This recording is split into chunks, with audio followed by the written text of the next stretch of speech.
Always love when games start with the chance. Thank you to our wonderful audience for always being such a good part of the show. And we are here to run ourselves into the river. Pretty strong CLG chance in there as well. Yeah. So I feel like depending on the successes in this game, we're going to hear either the CLG or the TSM chance. Early on in the game as well, pay a lot of attention to how well the mid and the bottom lane can shove for CLG, because that may or may not open up Xmithy trying to invade. One thing that we talk about when we look at Ivern and jungle pathing is just how easily he can counter jungle you, because the standard start for Iverns is to tap or channel on some of the early jungle camps, because there's about a 40-second delay early on in the game before he can take them for free, save his smite, and then go for an enemy buff and use his first smite over there. So there's a couple different ways to do it, but it's very rare that you see an Ivern not successfully counter jungle at least one camp. Yeah. So you make it much more dangerous for the Ivern to invade if you can have shoving lanes where you think he's going to be trying to invade. So really pay attention to where Huhi and Stixxay can get these lanes. Yeah, it is worth pointing out that Ivern, unlike most of the popular junglers, is not very good at getting away from things, right? Jumping over walls requires tagging a minion or something with your Q, and getting out tends to be hard unless you can magically find a scuttle crab to leech yourself to. You can see Huhi making a nice early play, shoves the wave in, puts a ward down to spot. That's actually pretty good. He surmises that Ivern started topside, and if he wanted to invade, would invade through this bottom river. Yeah, and this is, I'd say, the most standard Ivern start, where you start on your red and raptors, run over to get your blue, and then channel on the way back. And by the time he gets to his raptors and red buff again, they will turn, so he'll be able to just collect those, and that'll either transfer to him going and stealing the enemy Gromp with the smite that's going to be coming off the cooldown by the time he gets there, or ganking top lane. Speaking of top lane, they're going to be battling back and forth. We expect Haunter to get an eventual lead. Has lost some HP in a trade, as you can see in the top right of your screen, but otherwise, Counter Logic Gaming in the blue side, getting the early pressure lead in the bot lane. Perfect CS in the first two waves for Stixxay. That's actually very good of him. Sivir has very low base attack speed, and you have to use the W reset or your Q to hit minions if they're getting low at the same time. Yeah. He just shoving in. And miss 2 CS overall is not too bad. So Svenskeren has been doing the safest possible Ivern route from the looks of it. Still going to have a smite up, and he's going to end up running into Kha'Zix in the Gromp area right now. Push him out a little bit. I do want to point out something that I've seen almost every bot laner do, is they're all going longsword 3 potions now that started basically in week 2 of the LCS, and it's gone to basically everyone.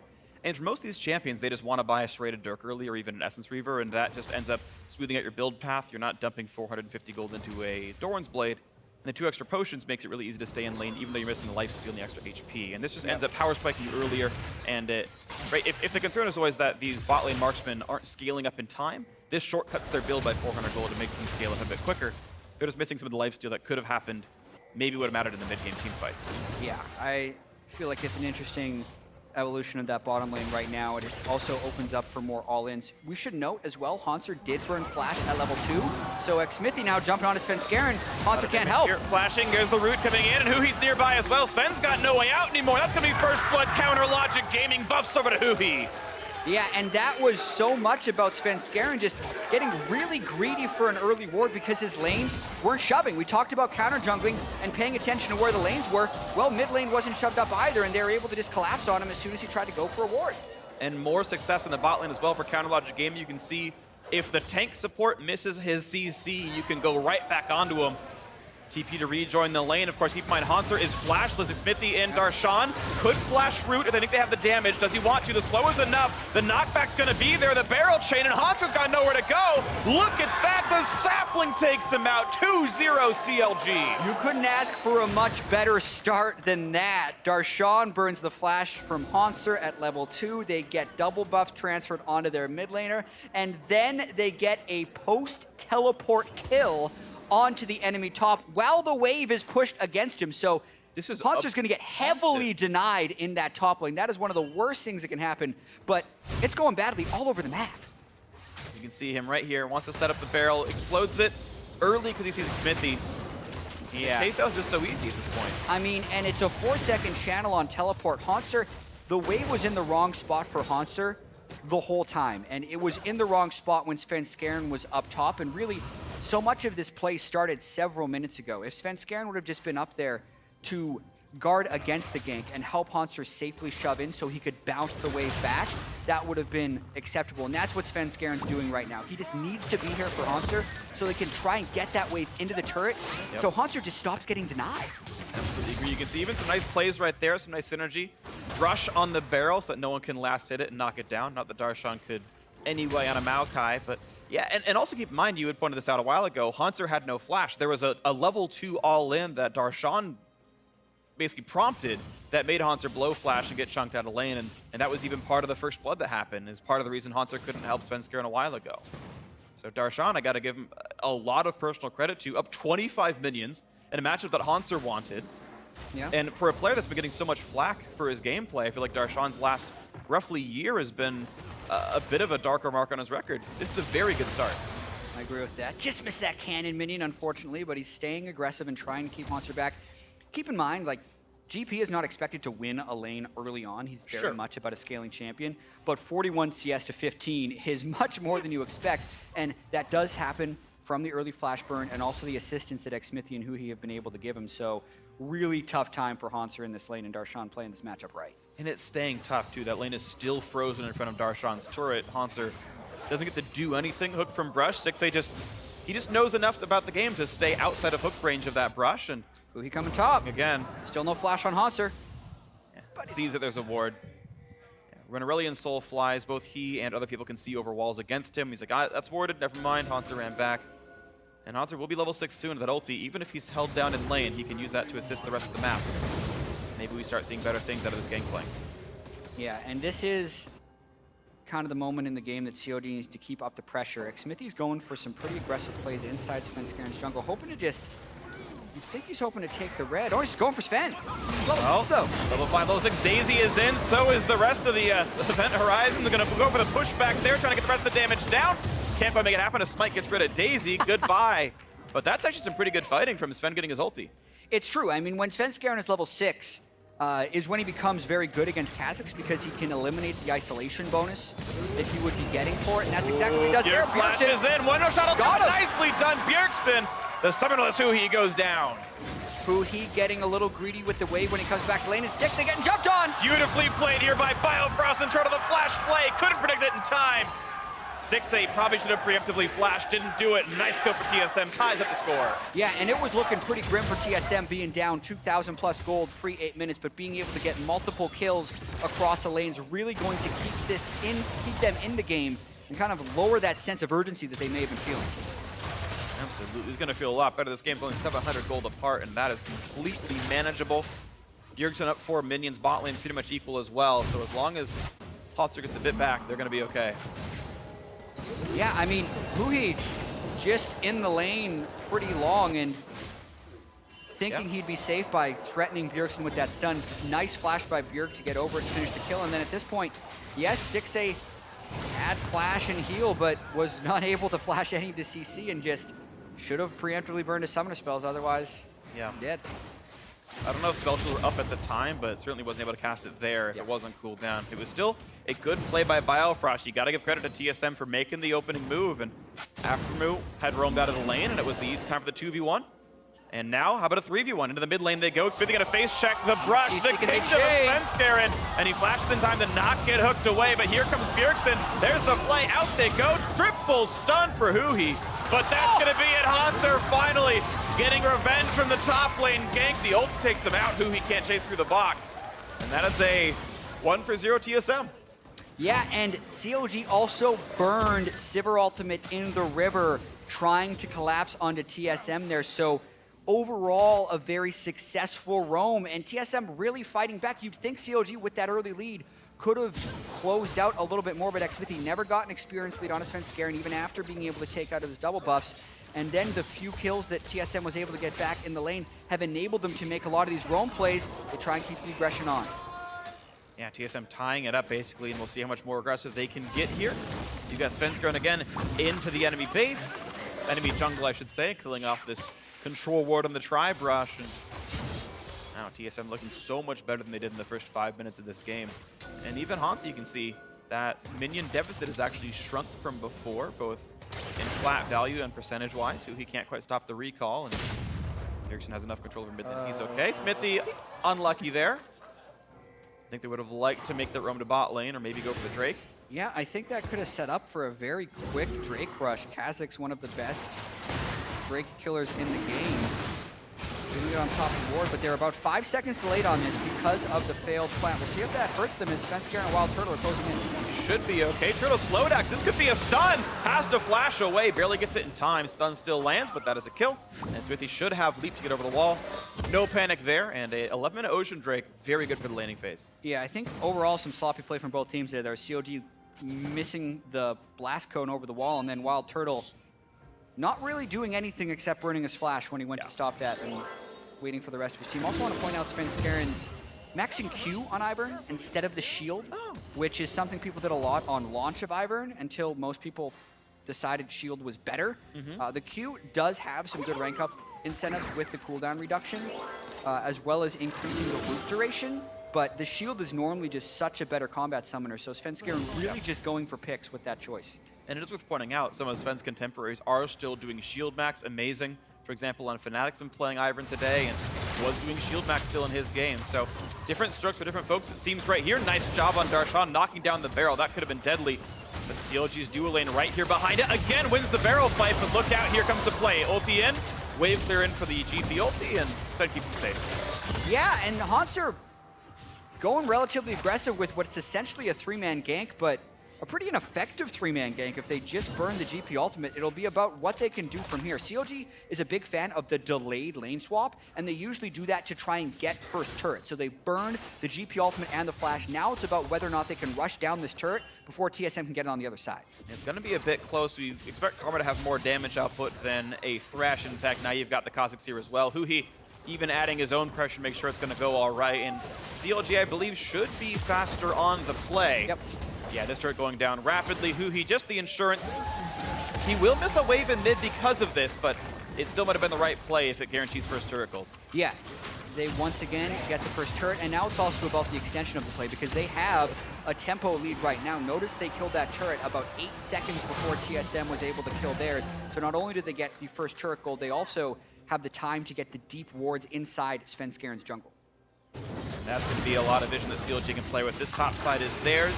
I don't know if they're going to get to grab Rift Herald for themselves, but at least they can steal the red buff away, and that feels pretty good as Huhi goes back to mid to clear away, and Counterlogic Gaming only on this 100 gold lead, basically tied right here, as now we get to see which team can make the bigger plays as we head into the mid game.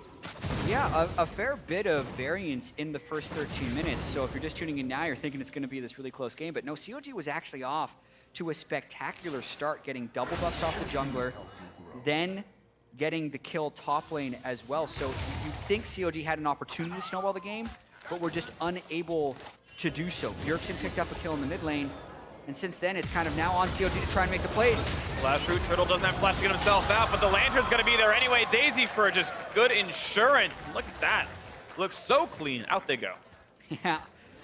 Once again, they're trying to just rotate their AD and jungler and threaten a roam from the mid laner to get more turret pressure, but TSM just catching up to that one, and CLG's unable to push this one, having the package being picked up recently by Bjergsen. They have to respect the core hero on bot lane. They do, and of course keep in mind bot lane outer turret is dead as well on CLG's side. They've got to respect that. Look at the poke, just Huhi never juking behind his minions. Bjergsen just has a clean line for missile barrage. That's going to make life a little bit more difficult. Huhi able to regen back up, and he's going to grab blue buff and then recall. But Bjergsen's still with priority. Gets to take away Raptors. That's like, I think 2 or 3 times in a row, this camp has been stolen away from CLG. Yeah, over 100 gold in this Raptor camp now, as well as a large amount of experience. So that definitely hurts Smithy.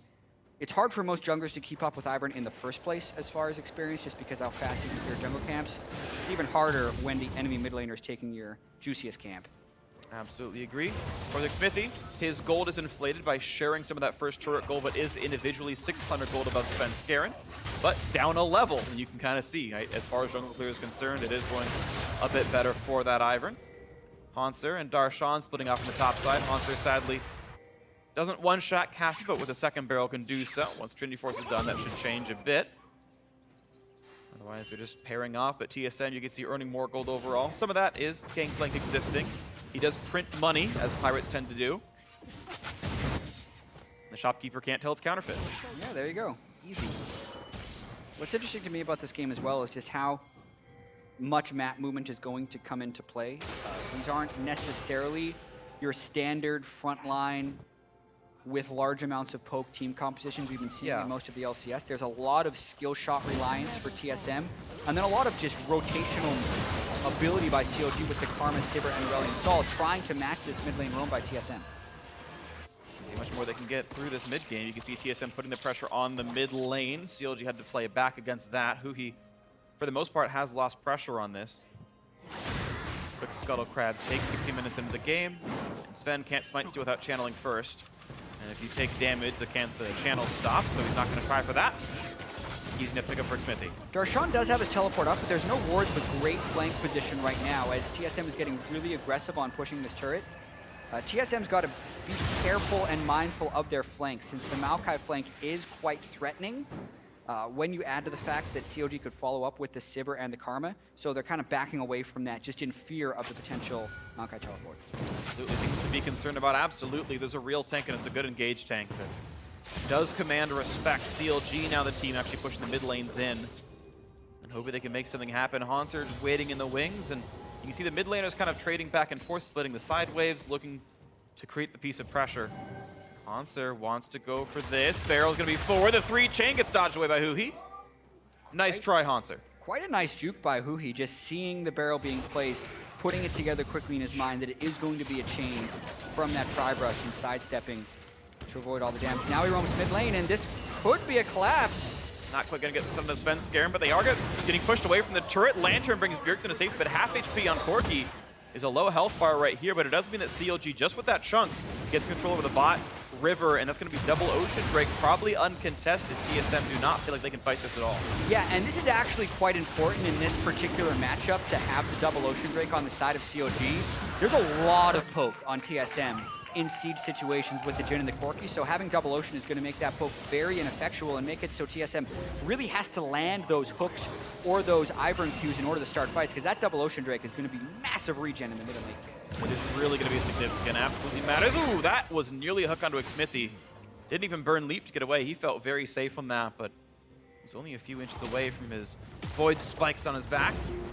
Once again, the play for the turret pressure, and yeah, we're seeing a lot of this happen. Both these teams not going for the really big plays, right? It's been 99% wave control, half damage in one champion. Says, okay, you're right, we can't go for Drake. We'll back off and try again later. And it's a very measured game one right now. Yeah, and depending on where you are on the map from a positional standpoint, like if you're a mid laner or a top laner versus an AD carry in Sivir, your power spike's actually hitting at a different time, which makes these team compositions a little bit peculiar. For instance, Darshan and Huhi kind of want to fight now. GLP for Aurelion Sol is a massive power spike, as well as Sunfire Cape and Ninja Tabi for Darshan. But we look at someone like Stixxay, and he doesn't turn on until he's got Essence Reaver, Infinity Edge, and a Zeal item completed. Yeah. Whereas you look at Wild Turtle, and he's big now. Ghostblade Edge of Night is one of the best points in the game for a Jhin. But you contrast that with the Gangplank, who wants to be able to scale up on a few more different axes, and they're strong at different parts of the map, which means when they group together, their power is actually becoming kind of equal, which is one of the reasons neither of these teams is able to push a big advantage. Yeah, it really is interesting that, because again, it's across different lanes as well. Right? Sivir and Gangplank have similar power curves. Maokai and Jhin are happy right now, and of course those guys are all on opposite sides. So it's just spacing out, it's just timing out, it's just chilling for now. Yeah, the success will be found if the teams can find skirmishes with their characters who are strong. So TSM wants to fight around Bjergsen and Turtle right now because that's where they're strong. Whereas CLG wants to fight around Huhi and Darshan, while Stixxay keeps the waves pushing in other parts of the map. And you can see Bjergsen, one of the best power spiking champions, of course, on this Corki. Trinity Force done, sounds great in the mid game. Svenskar and flanking him to make sure he's safe, and that's going to be the first turret taken in a while. TSM's mid laner making the opening move by just being too strong to duel. See CLG hoping for pressure on the bot side, but not getting a lot out of it. That's pretty much just an unanswered turret kill. And now look how low mid lane is. Just TSM. Both able to use Turtle and Bjergsen as the pressure points, and 3 turrets to 1 now. TSM advantage. Yeah, Huhi can pick one up in his side lane, but that was a pretty classic Ivern play. You just walk into a lane, throw Daisy at the turret, and push. It forces the other team to have a response, or you just get the turret. Really love that out of Ivern, since you're such a shielding support type champion, you almost want to dare people to dive into you, since I almost like to compare it a lot of times of playing Janna out of the jungle. You have so much shielding and counter engage, and you have so much peel thanks to your Daisy. Just setting up shop and trying to get the team to run into you is oftentimes where you find your biggest advantages, as opposed to aggressively going for picks with your Q. You just CC people to come into you with your Q. It's much easier to land that way. Absolutely. Now we have Darshan, maybe in a bad way, has some MR, but look at the damage up that Bjergsen's got against him. Exhaust is in, and Darshan doesn't really have a way out. Ult's there for damage reduction, trying to juke the skill shots.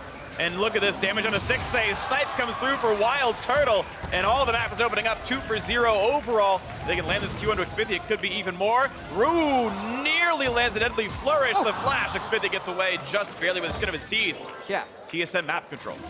Xpithia has to dodge everything just to get out of there with his life, and that was TSM forcing fights in the right places. Bjergsen does mainly magic damage, so he can take down Darshan, who's itemized just armor, and then they get Wild Turtle against Stixxay, while Hauntzer is pushing the lane and just trying to farm up. So the powerful points we talked about earlier, TSM was able to capitalize on, and they reap the rewards. See if they can get any more out of this one. Looks like it's just the minion wave control. You can look at the minimap and see that pretty much all that minimap is red. Top, mid, and bot all shoved in. If you watch this fight again. Oh, and you can see Svenskeren lands that max rank Q for the delayed route. Just has to land one shot because he was solo. And we got to see the Bjergsen solo kill earlier. Yeah, Huhi was, of course, alone in the bot lane. TSM knew they had a 4v3 in mid, basically, after the early solo kill by Bjergsen as well. Made it even easier. TSM are in the driver's seat, absolutely, and the couple early kills for CLG, even though they had the nice plays, Darshan doesn't get to open up the matchup any farther, such as the life when you're playing Maokai. TSM just got to use their stronger members to wedge the map open, it felt like. Yeah, exactly, and while they've been doing that, Hauntzer has been catching up completely in this game. He was down about 25 CS very early in the game, but now, thanks to the kill and all the split push, he's actually up in gold. GP has a little bit to do with that with the enhanced gold on Parlay, but the important thing is that while Hauntzer's been catching up, they haven't been punished in map pressure. Darshan unable to create plays with his lead, and now he's pretty much just splitting farm in a side lane with the GP, which is hard to call a big advantage, yeah. Absolutely. So TSM looking very solid to retain their advantage in this mid game. Counterlogic Gaming haven't gotten a kill since minute 5, and the turrets they've gotten are ones that have been traded back by TSM within a few seconds. So the Ocean Drakes are nice. I do want to not completely discredit those advantages, but it's still been an uphill battle right now. Counterlogic Gaming losing more and more of the map over time. We'll see what TSM's next aggressive move is. Triple Ocean Drake actually going to be the spawn, and TSM wouldn't mind the resources, but right now CLG puts the pervasive rolls is in, looking for the play. Root on a bio across the juke away from Darshan, and the damage comes in the front line. And here comes Curtain Call. Huhi's stuck in the front, has to flash away. Shot's gonna come through. Afremu pours in a flash, and he will juke that final shot away. Another root comes in, and this time Bjergsen overextends into Brush. That's a huge misplay. And Biofrost once again, the target slowed down. Assassin, and one more shot will do it. Sticks to it, the Ricochet gets the kill. Credit 2-0 CLG. And the beginning of that fight was actually absorbed by TSM quite well until they decided to continue the chase in. And we got to see kind of the lack of tanks in the front line really punishing them right there as Bjergsen was taken down early. Great start of fight there by CLG. Now they're all back at full health, looking to dive more. Looking to dive more, Darshan putting his gold to work. The invincible Maokai onto the turret. It's 2, it's 3, it's the ace for Counterlogic Gaming. Such a decisive series of events for CLG, utilizing their initiation ability with the Sivir and the Karma and the Maokai to go all in. The delayed ace leads right into a Baron attempt. And that's going to be a pretty clean Baron kill. Bjergsen has to make some kind of miracle steal, and he's not even going to try. He's walking bot lane. TSM accepting their defeat with grace. CLG, look at that, 3,000 gold with a Baron buff. And that's the type of team coordination we want to see out of CLG. To start this fight, TSM absorbed the locket by Svenskeren. Almost looked like it absorbed the Aurelion Soul ult, and you're thinking they've turned this around, and they can just stop right here and reset. The problem, though, is when Bjergsen face checks into a route from Darshan's Maokai. That turns the fight around very easily for CLG. They then just walk through to Biofrost, and here, you can see a bunch of people on CLG are about half health, but double Ocean Drake, they just sit back, They get a little bit of lifesteal off the wave, and now everyone's actually full health for the repeat dive, and TSM has not let their turrets die freely. Smithy jumps in, it's a 3v5, they easily clean them up, and not only do they get the Baron, they also go and pick up their third Ocean Drake. Triple Ocean Drake, practically invincible to jungle monsters, and they'll recoup any Corki damage as soon as it happens right here. Counterlogic Gaming, I think, feeling pretty good. Mountain Drake gonna be the next one up, which means just to being invincible to Baron, they're gonna kill it really fast in 6 minutes if they can grab that as well. CLG, what can they do with this lead now? They've managed to equalize the turret score, pushing for bottom. They push straight in, especially if they can pick Svenskeren. That's going to be a lot of damage here. The CC going to layer, but not enough to get him away.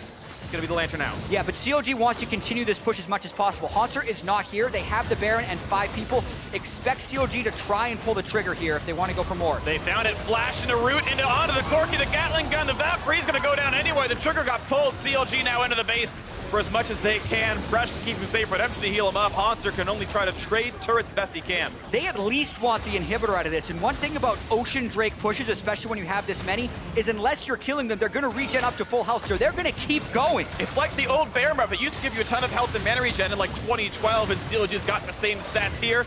Goodbye to Daisy, and the siege is on for that bottom Nexus turret, but they are gonna have to back off Darshan. How long will it take to get full health? Well, 5 seconds with the recall. Teleport's still up. They're going to go for Teleport this. straight back in. If they get more picks, they're just going to keep going. Damage on Biofrost. TP's in. They're all very, very low. 15 seconds, 10 now on Bjergsen. Looking to take down some Nexus turrets already. Counterlogic Gaming are decisive as you like it. Here we go. Nexus turret number 2. Never-ending push. But Bjergsen has respawn. Sven running out of HP. Turret still a bit low, but it's hitting him back. 1 kill picked up. The second one into Hanser. CLG will not be stopped. They continue to push on in, and they're still going to knock down more and more of the base. The Nexus now left open. Hook on a Huhi, the flash play. They can't make it happen. Stixay wins his duel with Wild Turtle. And after the early game deficit and a comeback for TSM, Counterlogic Gaming closes it out at 27-30. Just like that. I love the decisiveness.